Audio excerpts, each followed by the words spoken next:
Well, a royal shakeup in Saudi Arabia. King Salman has promoted his 31-year-old son to become crown prince of the kingdom. Mohammed bin Salman was appointed on Wednesday, replacing the king's nephew, Mohammed bin Nayef, who was also the kingdom's counterterrorism chief. In addition to being the crown prince, Salman will serve as deputy prime minister and defense minister. The shift is sure to impact relations with other countries in the Middle East and the U.S. Eric Polofsky was a special assistant to President Obama. He was the senior director for North Africa and Yemen for the National Security Council. He joins me now from Washington. Eric, what does this shift mean for U.S. relations? Well, Rena, I think this is a big deal. You've been a Middle East correspondent. This shift is generational for Saudi Arabia. It's a change in the direction. His predecessor as Crown Prince was a very determined counterterrorism expert, a very determined but measured and cautious steward of their foreign policy. And this is not the way the new Crown Prince does business. He's very aggressive. He plays on offense. No such thing as prevent defense approach for him. So I think we're going to see a very different foreign policy coming out of Saudi Arabia. We're just hearing, Eric, now the President of the United States, President Trump, released a statement congratulating Crown Prince Mohammed bin Salman of Saudi Arabia on his recent elevation. We know that Saudi Arabia and Qatar are in a big battle right now, a big feud. What does this mean for that? Well, you know, I think that crisis probably gave the Deputy Crown Prince some of the leverage to move into the Crown Prince role. I think he probably saw that offense was working for him on Qatar and decided to take the opportunity to move forward with this move. This is a long time coming. There was an effort by the Deputy Crown Prince, Mohammed bin Salman, to move up in previous months.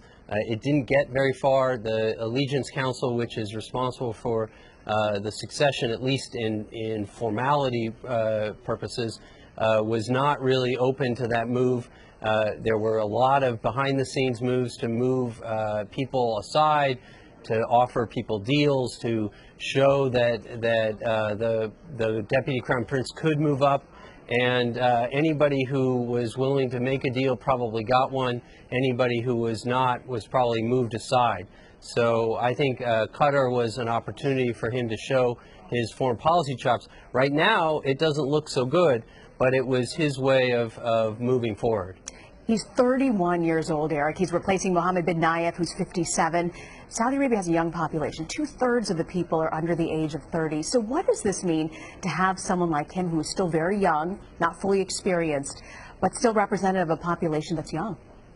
Well, I think it's an opportunity. You know, we've been talking about the counterterrorism aspects of the loss on the Saudi side, losing Mohammed bin Nayef.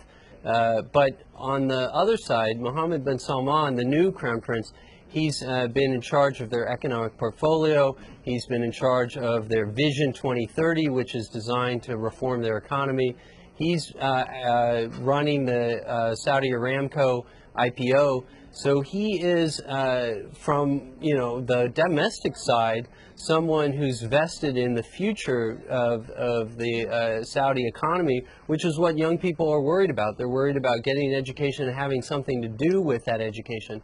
So I think in some ways, from a domestic standpoint, it will be seen as an inspiring choice.